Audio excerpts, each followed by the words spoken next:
بزار اور ترمذی میں حضرت عبداللہ ابن مسعود سے نبی ایک پر یہ ارشاد نقل ہوا ہے، ان المرأۃ عورۃ، عورت چھپا کر رکھنے کی چیز ہے۔ ان المرأۃ عورۃ فاذا خرجت، جب وہ گھر سے نکلتی ہے، استشرفها شیطان، اب شیطان جو ہے اس کو تاب میں رکھتا ہے۔ واقرب ما تکون بروحۃ ربها وهي فی قعر بیتها، وہ اپنے رب کی رحمت سے قریب ترین ہوتی ہے جبکہ اپنے گھر کے بھی کسی اندرونی حصے۔ اسی لیے فرمایا مردوں کے لیے مسجد میں نماز افضل 28 گنا، اور عورت کے لیے گھر کی نماز مسجد سے افضل، گھر کے صحن کی مسجد سے افضل، دالان کی صحن سے افضل، کمرے میں اس سے افضل، اور کمرے کی کو بغلی کوٹھڑی ہے تو اس میں سب سے افضل۔ یہ احادیث نبی اکرم صلی اللہ علیہ وسلم۔ عبداللہ ابن احمد ابن حنبل نے زوائد الزہد میں اور ابن ابی شیبہ نے، ابن سعد نے اپنی کتابوں میں مسروق کی روایت نقل کی ہے کہ حضرت عائشہ جب تلاوت قرآن کرتے ہوئے اس آیت پر پہنچتی تھی وَقَرْنَ فِي بُيُوتِكُنَّ، تو بے اختیار رو پڑتی تھی۔ قرآن کہتا ہے اپنے گھروں میں رہو۔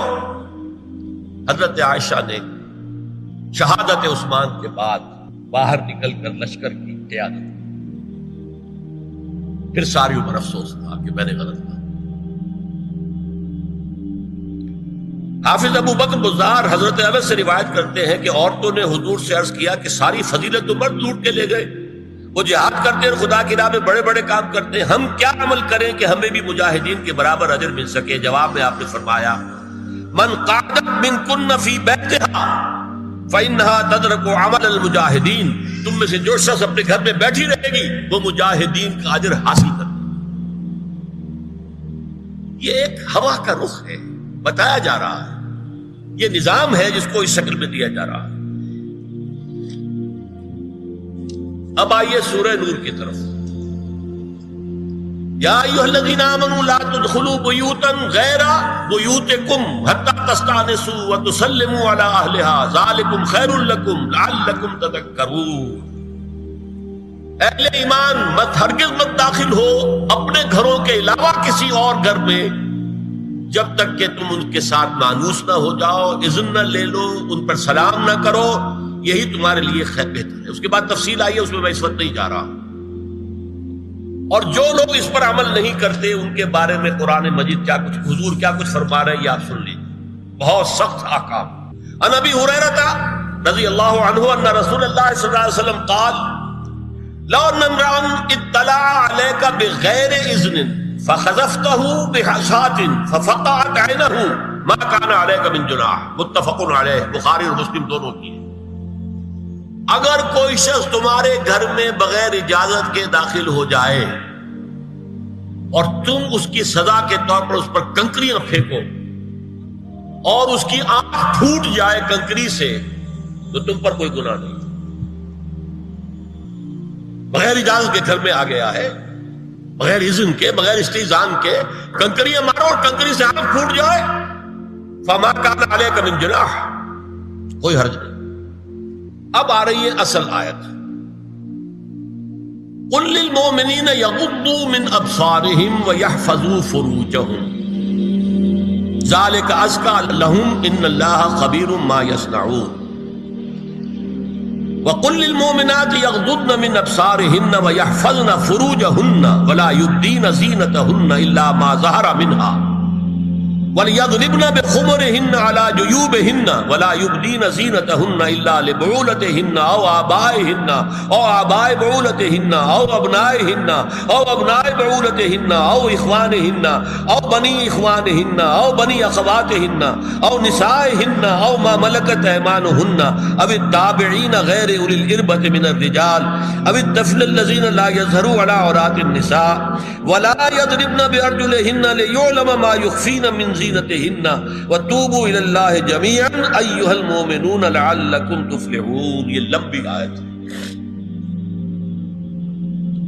اہل ایمان، اے نبی کہہ دیجئے اہل ایمان مردوں سے اپنی نگاہیں نیچی رکھا کریں اور اپنی شرمگاہوں کی حفاظت کریں۔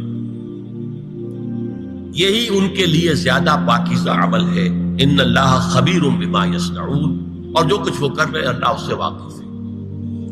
وَقُلْ لِلْمُؤْمِنَاتِ يَغْضُضْنَ مِنْ أَبْصَارِهِنَّ، اور مومن عورتوں سے بھی کہہ دیجئے کہ وہ اپنی نگاہیں جو ہے نیچی رکھا کریں. وَيَحْفَظْنَ فُرُوجَهُنَّ، اپنی شرمگاہوں کی حفاظت کریں. وَلَا يُبْدِينَ زِينَتَهُنَّ إِلَّا مَا ظَهَرَ مِنْهَا، اور اپنی زینت کو ظاہر نہ کیا کریں سوائے اس کے کہ جو بالکل ظاہر ہو جائے. قُلْ لِلْمُؤْمِنِينَ يَغُضُّوا مِنْ أَبْصَارِهِمْ وَيَحْفَظُوا فُرُوجَهُمْ ذَلِكَ أَزْكَىٰ لَهُمْ إِنَّ اللَّهَ خَبِيرٌ بِمَا يَصْنَعُونَ. نوٹ کر لیجئے کہ یہ کہاں ہو رہا ہے؟ گھر میں داخلے کے بعد. گھر میں داخلہ اجازت سے، اور داخلہ ہوگا صرف محرموں کا. گھر کے اندر جو ہے وہ نامحرم تو نہیں آئے گا. یہ میں آگے بیان کر رہا ہوں. وَقُلْ لِلْمُؤْمِنَاتِ يَغْضُضْنَ مِنْ أَبْصَارِهِنَّ وَيَحْفَظْنَ مِنْ فُرُوجِهِنَّ، اور کہہ دیجئے مومن عورتوں سے بھی کہ وہ بھی اپنی نگاہیں جھکا کر رکھیں اور اپنی شرمگاہوں کی حفاظت کریں. وَلَا يُبْدِينَ زِينَتَهُنَّ إِلَّا مَا ظَهَرَ مِنْهَا. محرموں سے پردہ کیا ہے؟ محرموں سے اس کا نام ستر ہے. عورت کا پورا جسم ستر ہے سوائے چہرے کی ٹکیا اور یہ ہاتھ اور یہ پاؤں، بس. کیا مطلب ہے؟ بھائی بھی نہیں دیکھ سکتا بہن کے جسم کا کوئی اور حصہ، باپ بھی نہیں دیکھ سکتا بیٹی کے جسم کا کوئی حصہ. یہ ستر ہے. ستر محرموں سے پردہ ہے. وَلْيَضْرِبْنَ بِخُمُرِهِنَّ عَلَىٰ جُيُوبِهِنَّ، یہ بھی گھر کے اندر کی بات ہو رہی ہے. کیونکہ میں پہلے بتا چکا ہوں جلباب ہوتا تھا جب گھر سے باہر نکلتی تھی عورت، تو وہ اپنی چادر لپیٹتی تھی، اپنے چہرہ نہیں ڈھانپتی تھی. صرف چہرے کا حکم دیا گیا اس کے ضمن میں. وہ سورہ احزاب کی آیت ہے، وہ رہ گئی، میں بیان کروں گا. اور خمار اوڑھنی ہوتی تھی جو گھر میں اوڑھتی تھی. گھر میں ظاہر بات ہے کہ جلباب تو نہیں لیا جا سکتا، آخر گھر کا کام کاج کرنا ہے. ہلکی سی اوڑھنی وہ گھر میں. لیکن فرمایا وَلْيَضْرِبْنَ بِخُمُرِهِنَّ عَلَىٰ جُيُوبِهِنَّ، اور انہیں چاہیے کہ اپنی اوڑھیوں کے، بکل اوڑھنیوں کے اپنے سینوں کے اوپر، گریبانوں کے اوپر بھی مار لیا کریں. اب اس کے بعد فرمایا وَلَا يُبْدِينَ زِينَتَهُنَّ إِلَّا لِبُعُولَتِهِنَّ. اب یہاں یہ زینت کا لفظ آ رہا ہے چہرے کے، اور چہرے ہی میں کچھ سنگھار بھی ہوتا ہے. اب ان کے لیے کہا گیا کہ چہرے کی زینت اور چہرے کے اوپر اگر کوئی بناؤ سنگھار ہے، زیور ہے، تو اس کی زینت نہ ظاہر کریں. مگر اب یہ یہاں تفصیلی آئی ہے، جو محرم ہے ان کی تفصیل. تو فرمایا کن کے سامنے ظاہر کر سکتی ہے؟ الا لبعولتہن، سب سے بڑھ کر تو شوہر، او آبائہن، اور یہ آپ نے باپ. اچھا، باپوں میں نوٹ کی نہیں، باپ حقیقی ہو، اخیافی ہو، اللاتی ہو یا رضاعی ہو، یہ چاروں قسم کے باپ اس میں شامل ہیں. جس عورت نے دودھ پلایا تھا اس کا شوہر بھی باپ بن گیا. او آبائے بعولتہن، اپنے شوہروں کے باپ، یا ابنائہن، ان کے اپنے بیٹے. بیٹوں میں بھی آئیں گے چاروں، اللاتی، اخیافی، عینی اور رضاعی. او ابنائے بعولتہن، اور اپنے شوہروں کے بیٹے. ہو سکتا ہے شوہروں کی اور بیویاں بھی ہوں، تو ان کے بیٹے بھی، جو ستیلے بیٹے ہیں، وہ بھی محرم، ان سے کسی شکل میں کبھی شادی نہیں ہو سکتی. او اخوانہن، یا ان کے بھائی. او ابنائہن، یا اپنے بیٹے. او ابنائے بعولتہن، یا اپنے شوہروں کے بیٹے. او اخوانہن، یا اپنے بھائی. او بنی اخوانہن، یا اپنے بھائیوں کے بیٹے. او بنی اخواتہن، اپنا بھتیجا. اپنا بھتیجا، شوہر کا بھتیجا نہیں، اپنا بھتیجا محرم ہے. اپنا بھانجا محرم ہے، شوہر کا بھانجا محرم نہیں ہے. او نسائہن، یا ان کی عورتیں، اپنی عورتیں، جان پہچان کی عورتیں. او ما ملکت ایمانہن، یا جو ان کے داہنے ہاتھوں کی ملکیت، باندیاں، غلام. اس میں عرض کر چکا ہوں کہ اس میں کافی اختلافات ہیں. یہ بھی ہے کہ اس سے مراد صرف باندیاں ہیں، غلام مرد ہیں. یہ بھی ہے کہ مرد بھی ہے، اور یہ بھی ہے کہ مرد جب تک کہ وہ بالغ ہو.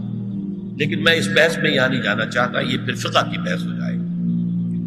اب التابعین غیر اولی الارباح، کچھ ایسے لوگ بھی ہوتے ہیں، کوئی کسی کے گھر میں کوئی اندھا آدمی رہ رہا ہے یا کوئی اور کسی وجہ سے کوئی مریض ہے، اسے آپ نے بنا دے رکھی ہے، انہیں عورتوں سے کوئی سروکار نہیں ہوتا.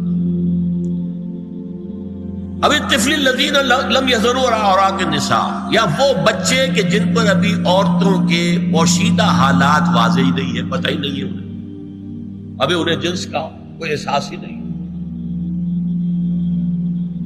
یہ ہے فہرست جو دی گئی ہے کہ جن کے سامنے عورت کھلے چہرے کے ساتھ اور اپنی جو اضافی زینت بھی ہو، کوئی زیور وغیرہ یا کوئی بھی سرما وغیرہ ڈالا ہوا ہے یا کوئی سرخی کو لگائی ہے معمولی سی، تو اس کے ساتھ آ سکتی ہے. اور یہ وہ رشتے ہیں کہ جن سے کسی حالت میں بھی نکاح نہیں کی. آگے سنیے، وَلَا يَضْرِبْنَ بِأَرْجُلِهِنَّ لِيُعْلَمَ مَا يُخْفِينَ مِنْ زِينَتِهِنَّ، اور چلتے ہوئے اپنے پاؤں زور سے نہ مارے کہ ان کی زینت ظاہر ہو جائے. اگر کوئی پازیب پہنی ہوئی ہے، کوئی جھنجھنو وغیرہ ہے، تو اب اگر پاؤں مار کر چلے گی تو خواہ ذہن جائے گا بیٹھے ہوئے کا کہ کوئی خاتون جا رہی ہے. یہاں تک اس کے علاوہ یہ بھی ہے، تعطر کے بارے میں فرمایا ہے کہ اگر عطر لگا کر کوئی عورت گھر سے نکلی ہے، اذا استعارت المرأة فمرت على القوم ليجدوا ريحها فهي كذا وكذا قال قولا شديدا.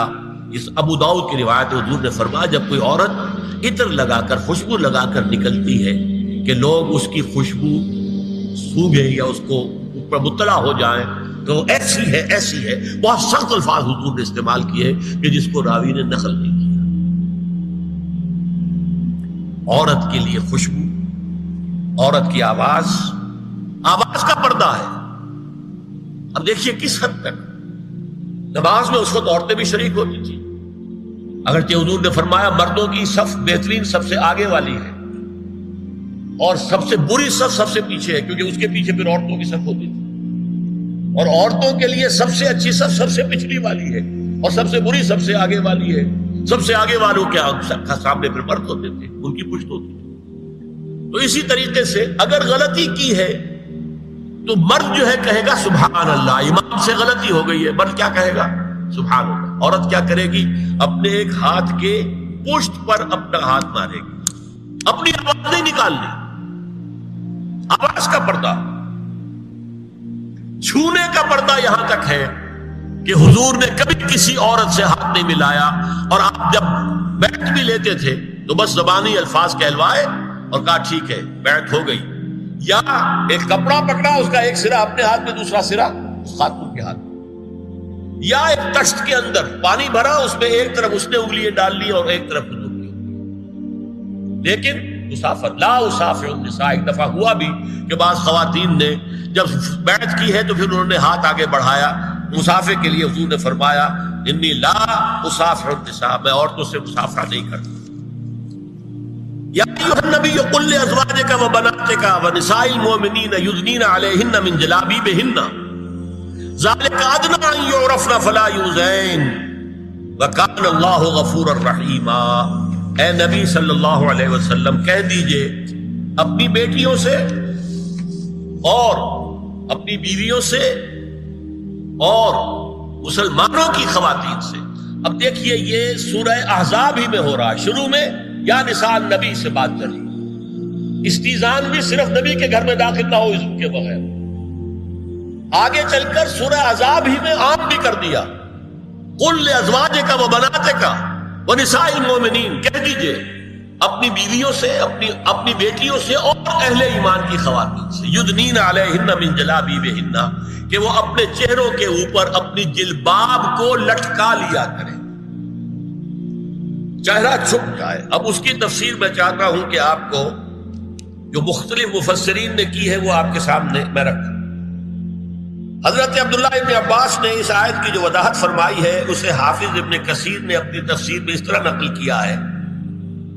اللہ نے مسلمان عورتوں کو حکم دیا ہے کہ جب وہ کسی کام کے لیے گھروں سے نکلے تو اپنی چادروں کے پلو اوپر سے ڈال کر اپنا منہ چھپا لے اور صرف ایک آنکھ کھلی رکھے. دونوں آنکھیں بھی غلط ہیں. اور سن لیجئے ابن جریر اور ابن منذر کی روایت ہے کہ محمد بن سیرین یہ ایک تابعی ہیں، نے حضرت عبیدہ السلمانی یہ صحابی ہیں سے اس آیت کا مطلب پوچھا. انہوں نے جواب میں کچھ کہنے کی بجائے اپنی چادر کو اس طرح اوڑھا کہ پورا سر اور پیشانی اور پورا منہ ڈھانک کر صرف ایک آنکھ کھولی رکھی. اور سنیے، ابو بکر بن عبداللہ ابن عربی نے یدنین علیہن من جلابیبہن کا مفہوم ان الفاظ میں بیان کیا ہے: تغطى به وجهها حتى لا يظهر منها الا عينها اليسرى. یہ عورت اپنی چادر کو پورے وجود پر ڈھانپ لے اور اس طرح چہرے کو بھی ڈھانپے کہ صرف بائیں آنکھ کھلی رہے. علامہ حمید الدین فراہی کو نظم قرآن کے فہم میں خصوصی مقام حاصل تھا. انہوں نے حجاب کے بارے میں اپنے ایک مکتوب میں ہاتھ اور چہرہ کھلا رکھنے کو جائز قرار دینے کے موقف کے بارے میں لکھا ہے کہ میری رائے میں نظم قرآن پر توجہ نہ کرنے سے یہ غلط فہمی پیدا ہوئی ہے. وہی بات کہ سورہ احزاب میں گھر سے باہر کا پردہ ہے اور سورہ نور میں گھر کے اندر کا پردہ ہے. بہرحال الحق احق بان یتبع، حق جو ہے وہ اس کا زیادہ حقدار ہے کہ اس کی پیروی کی جائے. میں اس مسئلے پر مطمئن ہوں اور میرے نزدیک اجنبی سے پورا پردہ کرنا واجب ہے، اور قرآن نے یہی حجاب واجب کیا ہے جو شرفاء میں مروج ہے، بلکہ اس سے بھی قدر زائد. مولانا فراہی کا یہ مکتوب ماہنامہ حیات نو بلیریا گنج انڈیا کے اکتوبر سن 92 کے شمارے میں شائع ہوا. یہ ہے علماء کی رائے.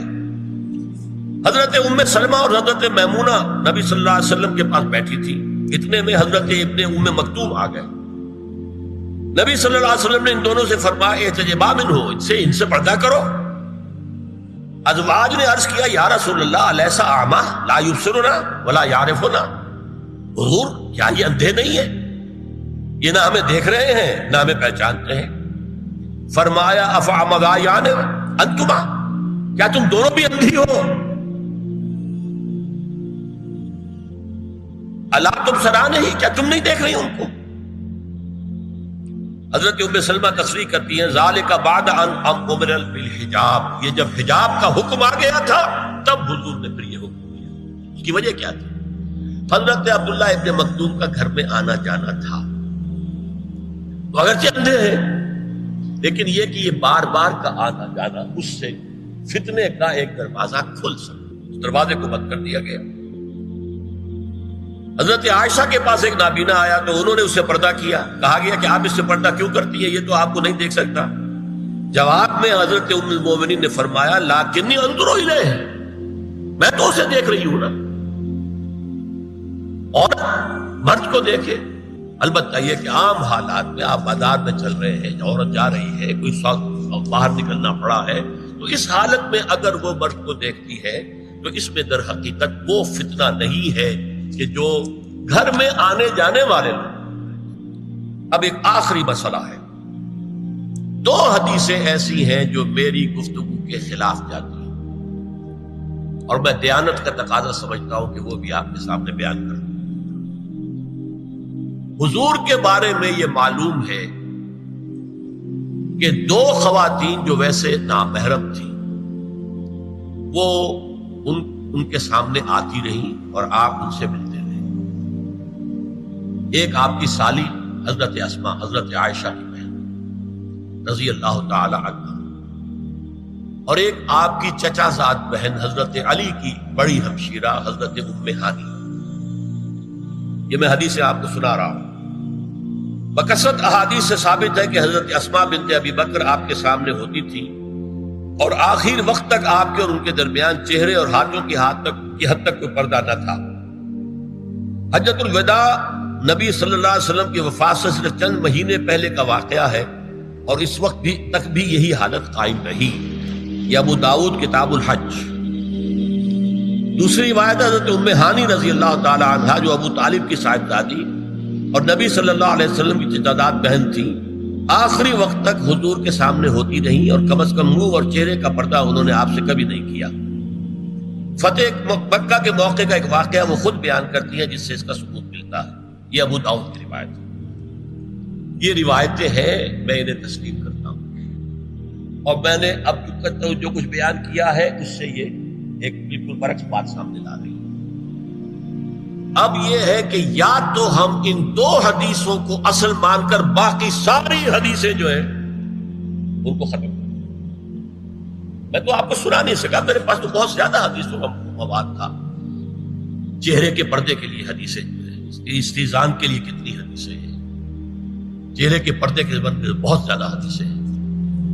حضرت ام خلاد ایک خاتون تھی، ان کا بیٹا ایک غزوے میں شہید ہو گیا، وہ اس کے بارے میں کچھ پوچھنے کے لیے حضور کے پاس آئی، صحابہ بیٹھے ہوئے تھے، انہوں نے نقاب ڈالا ہوا تھا، منتقبۃ، نقاب کا لفظ بھی حدیث میں موجود ہے۔ یہ لوگ کہتے ہیں نقاب تو جو ہے یہ بعد کی پیداوار ہے، یہ لفظ کوئی ہے ہی نہیں۔ حجاب کا لفظ قرآن میں ہے، جلباب کا لفظ قرآن میں ہے، خمار کا ذکر قرآن میں ہے، اور یہ منتقبۃ نقاب ڈالی۔ لوگوں نے کہا عجیب عورت ہے یہ، اس کا بچہ شہید ہو گیا ہے، مطلب یہ کہ سخت صدمے کی کیفیت، اور یہ اس وقت بھی اس نے نقاب ڈالی ہوئی ہے۔